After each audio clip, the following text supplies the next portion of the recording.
Boa tarde para todos. Que leitura você pode fazer em relação a esses dados que eu acabei de mencionar, Mauro? Kelly, acho que está um pouco cedo para a gente apontar para essa queda de hoje de manhã e dizer que isso é uma tendência. O cenário ainda é muito turvo, muito turbulento. O impacto que essa lei Magnitsky pode ter sobre a operação dos bancos aqui no Brasil ainda é uma incógnita. E em cima desse cenário mais ainda nebuloso, o mercado aumenta a aversão a risco e tende a aumentar o valor da moeda, como a gente viu acontecer até ontem.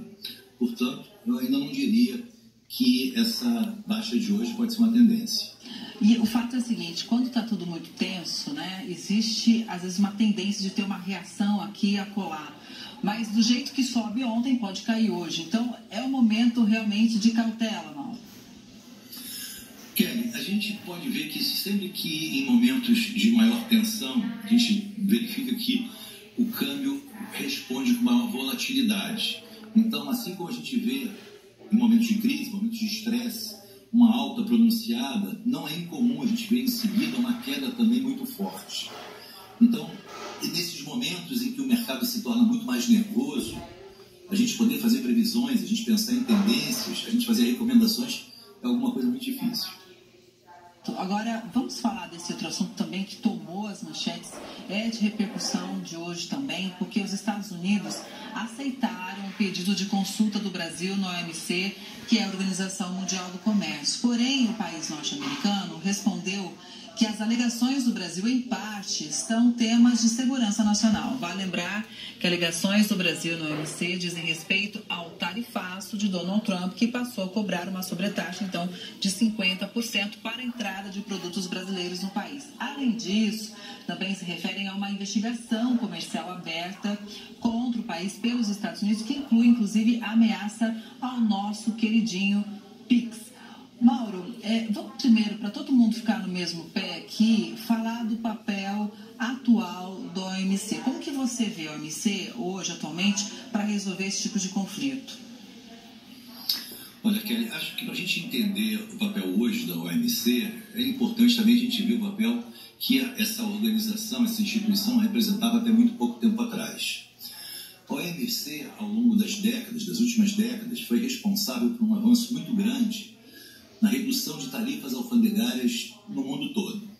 O OMC promovia rodadas de negociações para fazer com que países com diferentes interesses, me refiro a interesses a diferentes setores, ao setor industrial, ao setor de commodities, ao setor agrícola, enfim, os países, em vista desses interesses por vezes divergentes, acertassem uma política de flexibilização do comércio exterior e fizesse isso de uma maneira conjunta, em comum. Ou seja, ninguém decidiria nada de forma unilateral. Então, a OMC veio avançando década após década nesse sentido de termos um comércio mais livre, mais liberal, com tarifas menores. O fato é que a política do governo Trump, o tarifaço especificamente, colocou isso tudo em segundo plano. Questões que eram resolvidas no âmbito da OMC, que podiam ser debatidas e podiam seguir regras já pré-estabelecidas e acordadas entre os países, passaram a fazer parte de um passado que talvez hoje não tenha mais importância, não tenha mais peso, porque o governo americano simplesmente ignorou tudo isso, impôs as suas próprias condições, no caso do Brasil, uma tarifa de 50%, e, portanto, o recurso a essas instâncias, a esse fórum, se torna muito provavelmente um tanto ineficaz, infelizmente. Acho que a negociação direta, nesse momento, está valendo mais. Pois é, inclusive até por tudo isso que você explicou, Mauro, alguns analistas, inclusive aqui já no Conexão, disseram o seguinte, que hoje, nesse contexto, a OMC se parece como um tigre, mas sem dentes. Então, teria pouco a fazer para uma negociação ser efetiva de fato. Agora, com relação a temas como, por exemplo, PIX, direito autoral, a regulação das Big Techs, como que você analisa tudo isso no pacote? Pois é, Kelly, eu acho que essa questão é a questão principal. É muito natural que todos nós, analistas, imprensa, a gente olhe de uma maneira talvez mais cuidadosa para os setores que foram afetados pela tarifa. Então a gente olha para o setor de café, olha para carnes, olha também, em certo sentido, para quem conseguiu se safar, mas que no primeiro momento era vítima também do tarifaço, mas outros setores importantes que ainda são vítimas, como aço, como alumínio, enfim, a gente está muito preocupado com isso, claro, porque isso afeta o Brasil. Mas a gente não está, talvez, tão atento, e deveria estar, com o que seriam as exigências dos Estados Unidos com relação à flexibilização do tarifaço.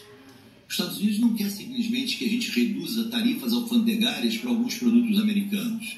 Não é essa a contrapartida. A contrapartida, como você disse, diz respeito ao PIX, em primeiro lugar, diz respeito à regulação das Big Techs e diz respeito ao direito autoral, à pirataria.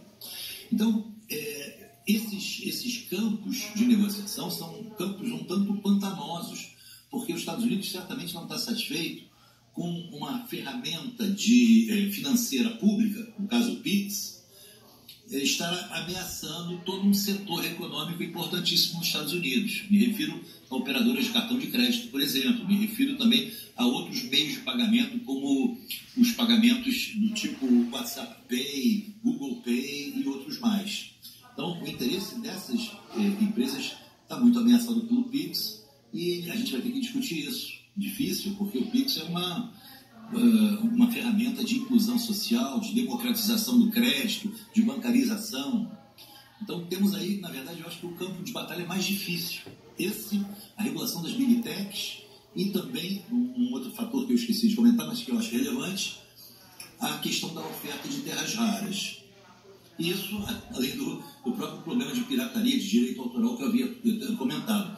Essas questões são muito relevantes e é disso que a gente tem que se preocupar. Sim, e do ponto de vista que afeta a população logo de imediato, o PIX, com certeza. Já imaginou? Aliás, eu não consigo imaginar, por exemplo, um candidato a presidente dizendo: eu vou acabar com o PIX para agradar o governo norte-americano. Eu acho que é uma coisa que nenhum político hoje se arrisca a falar, mediante a importância que o PIX tem para os brasileiros. Então, aqui até para falar para nós aqui, para as pessoas que moram no Brasil, que usam o PIX, acho que vai ser difícil qualquer político assumir isso publicamente e tomar uma medida também contra essa forma de pagamento. Mauro, sempre é muito especial ter você com a gente, viu? Muito obrigada pela sua análise. Uma boa tarde.